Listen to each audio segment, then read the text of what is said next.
El sol ardía sin piedad sobre la arena del desierto. Cientos de miles de pasos avanzaban en silencio. No eran soldados. No eran conquistadores.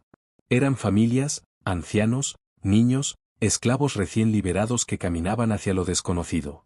Al frente, con una mirada firme y la barba agitada por el viento caliente, iba Moisés. Su bastón no era solo un trozo de madera, había visto prodigios, había tocado aguas que se abrían y serpientes que obedecían. Pero esa mañana, Moisés no miraba al frente, miraba al cielo. ¿Hasta dónde, Señor? Susurró. A lo lejos, se alzaba una nube espesa, moviéndose contra el viento. No era natural. Era la presencia de Dios, guiándolos con fuego por la noche y sombra por el día. Era Él quien los dirigía, pero también quien los estaba llevando directo al borde del mar. Lo que nadie sabía, es que ese día el desierto hablaría con truenos, y el mar obedecería a un hombre.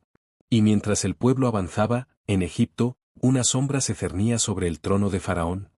En el corazón del palacio egipcio, donde las columnas de oro se alzaban como torres y el incienso flotaba como niebla, el faraón estaba sentado, pero su rostro no mostraba paz.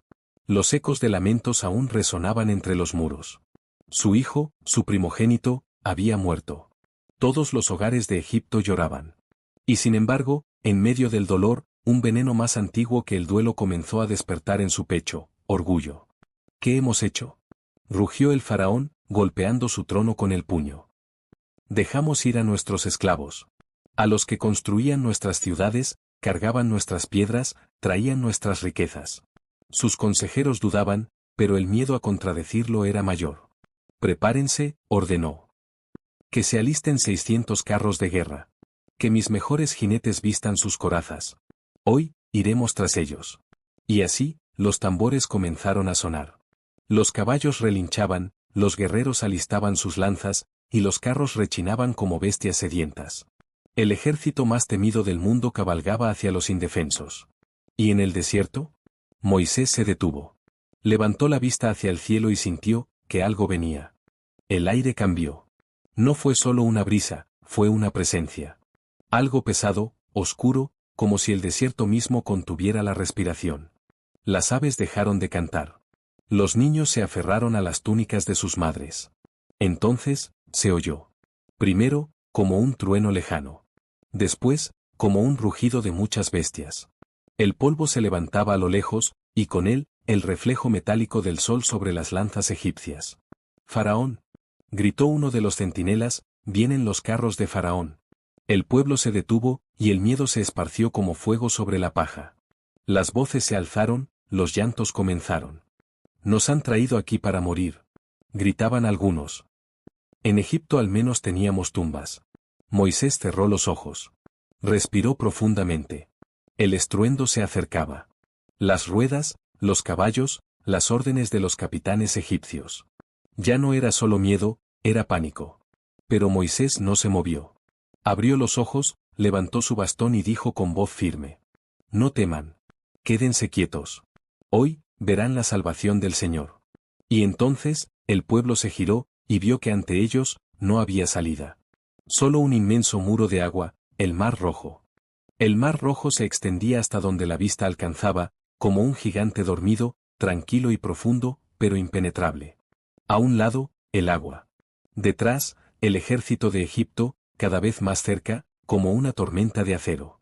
Y en medio, un pueblo sin armas, sin muros, sin salida. «¿Nos atrapaste, Moisés?», clamaban algunos con furia. «¿Esto es libertad? Esto es muerte». Pero Moisés no respondió.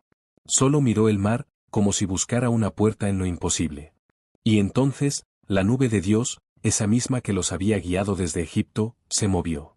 Descendió con poder entre los hebreos y los egipcios, convirtiéndose en una muralla viva. Un lado era oscuridad absoluta, donde los carros se detenían, confundidos. El otro lado, era luz. Un brillo dorado que envolvía al pueblo como un escudo. Los egipcios se detenían, incapaces de avanzar. Y en medio de ese silencio sobrenatural, Dios habló a Moisés. «Levanta tu bastón.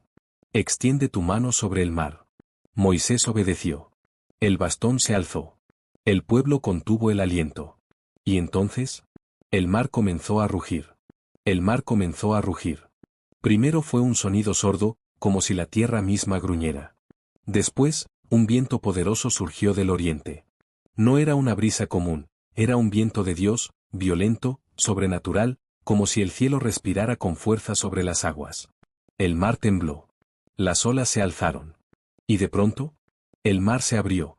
Como si dos manos invisibles rasgaran el océano, las aguas se separaron hacia ambos lados, formando muros altísimos, gigantes de agua que brillaban como cristales bajo la luna.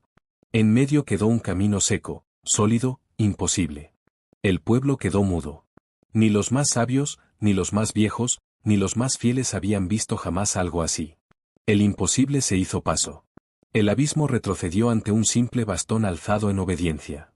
Moisés bajó el brazo. «Caminen», ordenó. Y así, uno a uno, el pueblo de Israel entró en el corazón del mar. Pero, entre las paredes de agua, no todos caminaban sin temor. Porque algunos oyeron un sonido detrás de ellos. Los carros egipcios también habían comenzado a avanzar. Los cascos de los caballos egipcios golpeaban la tierra con furia.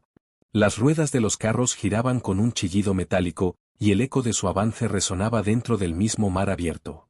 Los hebreos volteaban mientras corrían, sus rostros tensos. El camino era estrecho, flanqueado por paredes líquidas que susurraban y amenazaban con caer. Y ahora, los enemigos venían tras ellos por el mismo sendero milagroso. «Moisés», gritó una madre con un niño en brazos, «nos alcanzarán». Pero Moisés no se detuvo. Ni una sola vez. Sabía algo que ellos no. Dios no los había traído hasta allí para abandonarlos. Mientras tanto, en el frente de los egipcios, los capitanes sonreían confiados. «La magia de su Dios también sirve para nosotros», gritaban. «Los tenemos». Y los carros entraron con fuerza entre los muros de agua. Pero entonces, las ruedas comenzaron a fallar. Los caballos se agitaban, asustados. Los ejes se quebraban. El suelo firme comenzaba a temblar. Y los egipcios, por primera vez, sintieron que el mar no los aceptaba. Uno de ellos gritó: «Huyamos. El Dios de Israel pelea por ellos». Pero ya era tarde. En la otra orilla, Moisés giraba para mirar hacia atrás, y esperaba la orden final.